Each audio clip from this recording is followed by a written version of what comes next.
तो आज के इस वीडियो में हम बात करने वाले हैं 5 ऐसे एनिमे के बारे में जहां पर होगी थोड़ी बहुत रोमांस और साथ में होगी भरपूर कॉमेडी। और आज के हमारे लिस्ट में है स्पेशली वो एनिमेज जो कि बच्चों के साथ बनाई जाती हैं। आई थिंक मे बी वो स्लाइस ऑफ लाइफ के जॉनर में आता है, मुझे सही से नहीं पता, तुम मुझे बता देना कमेंट्स में।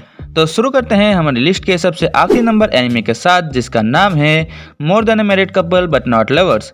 यहाँ पर सबसे पहले हम हमारे कैरेक्टर्स जीरो और आकाने से मिलते हैं जो कि सेम स्कूल में ही पढ़ते हैं और इनका स्कूल हर स्टूडेंट के लिए एक मैरिज ट्रेनिंग प्रोजेक्ट ऑर्गेनाइज करता है जहाँ पर 2 पार्टनर्स को एक ही घर में रहना है एज ए मैरिड कपल। पर असली कहानी तो तब शुरू होती है जब हमें यह पता चलता है कि ये दोनों पहले से ही किसी और से प्यार करते हैं। तो अब इसके आगे तुम्हें यही देखना है कि क्या ये दोनों अपने डिसीजन पर अड़े रहेंगे या फिर कुछ महीने एक साथ रहने के बाद एक दूसरे से प्यार करने लगेंगे। अब इसके बाद जिस एनिमे की हम बात करने वाले हैं उसका नाम है वी नेवर लर्न बोकुगन। यहाँ पर हमारा जो मेन कैरेक्टर है नारुयुकी, वो बहुत ही हार्ड वर्किंग है अबाउट ही स्टडीज एंड वो लगभग हर सब्जेक्ट में अच्छे खासे मार्क्स भी ले आता है। पर अचानक एक दिन उनका हेडमास्टर नारुयुकी को एक ऑफर देता है कि देखो तुम हर सब्जेक्ट में अच्छे हो, तो अगर तुम इन 2 फीमेल स्टूडेंट्स को भी पढ़ाने के लिए राजी हो जाते हो तो तुम्हारे कॉलेज एडमिशन की जिम्मेदारी मेरी, यानी कि स्कॉलरशिप्स के काफ़ी सारे फायदे।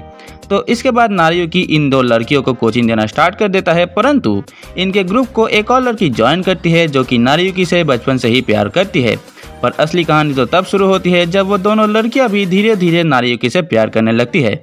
अब इसके आगे तुम्हें यही देखना है कि क्या नारुयुकी को वो स्कॉलरशिप्स के सारे फायदे मिलेंगे और ये जो 3 लड़कियों में से नारुयुकी किसको चुनेगा एज हिज पार्टनर। तो इसके बाद हम जिस एनिमे के बारे में बात करने वाले हैं उसका नाम है रियल लाइफ। असल में यहाँ पर हमारा जो मेन कैरेक्टर है अराता काइजाकी, उसको कोई भी ढंग का काम नहीं मिल रहा and is suffering because of बेरोजगारी। पर अचानक एक दिन वो एक ऐसे आदमी से मिलता है जिसके पास एक कैप्सूल है जो कि किसी को भी भेज सकता है उसके स्कूल टाइम में। तो काइजाकी इस डील को एक्सेप्ट करता है और जीने लगता है अपने स्कूल टाइम को एक बार फिर से। और इसी दौरान उसकी मुलाकात होती है चिजुरो हिशिरो से जिससे कि वो प्यार करने लगता है। पर कुछ दिनों बाद उसे यह पता चलता है कि चिजुरो भी उसी सेम कैप्सूल के मदद से अपने स्कूल टाइम में आई है। अब इसके आगे तुम्हें यही देखना है कि ये दोनों कैसे अपने रियल लाइफ में वापस जाएंगे और चिजुरो का सच जानने के बाद क्या काइजाकी के फीलिंग सेम रहेंगी या फिर नहीं। अब इसके बाद जो एनीमे हमारे लिस्ट में है उसका नाम है the Yakuza's guide to babysitting. यहाँ पर हम हमारे मेन कैरेक्टर को देखते हैं जिसका नाम है तोरू किरिशिमा और वो काम करता है साकुरागी याकुजा के लिए। पर अचानक एक दिन उनके बॉस यानी कि काजुहिको साकुरागी ये डिसीजन लेते हैं कि अब समय आ गया है किरिशिमा को कुछ रिस्पॉन्सिबिलिटीज देने का। तो वो किरिशिमा को अपनी खुद की बच्ची को संभालने के लिए ऑर्डर देते हैं जिसका नाम है याएका। तो अब इसके आगे तुम्हें यही देखना है कि किरिशिमा याएका का अच्छे से ध्यान रख पाएगा या फिर नहीं, क्योंकि उसके याकुजा वाले वर्क ऑफ फील्ड में काफ़ी सारे दुश्मन पहले से ही बने हुए हैं। तो अब हम फाइनली बात कर सकते हैं हमारे लिस्ट के पहले नंबर एनिमे के बारे में जिसका नाम है पोकोस उदोन वर्ल्ड। यहाँ पर हमारा मेन कैरेक्टर सोटा तावारा काफ़ी सालों बाद अपने होम टाउन वापस आया है क्योंकि उसके पापा की डेथ हो चुकी है। पर यहाँ पर आने के बाद वो ये देखता है कि उसके पापा के उडोन शॉप के बाहर एक बच्चा बैठा हुआ है। उस बच्चे को देखने के बाद उसे ये लगता है कि शायद ये बच्चा अनाथ है, तो इसीलिए अब सोता ये डिसीजन लेता है कि वो उस बच्चे को अडॉप्ट करेगा। परंतु कुछ दिनों बाद सोता को ये पता चलता है कि Poko is a shape shifting tanuki. अब अगर तुम्हें तानुकी के बारे में नहीं पता तो ये एक जापानीज रकून डॉग है जिसको तानुकी कहा जाता है। तो अब इसके आगे तुम्हें यही देखना है कि जब सोता को पोको का सच पता चलेगा तो क्या होगा और जब पोको पूरी तरीके से एक तानुकी में बदल जाएगा तो सोता क्या करेगा।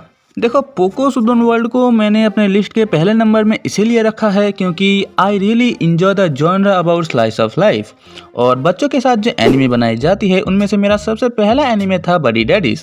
वो भी मुझे बहुत अच्छा लगा था। अगर तुम चाहो तो ये एनिमे भी देख सकते हो। But the real thing is कि मैंने ना ये कभी सोचा नहीं था कि जितना कि मैं बड़ी डैडी एनिमे को पसंद करता हूँ उसके बाद कोई भी ऐसा एनिमे मुझे पसंद आएगा।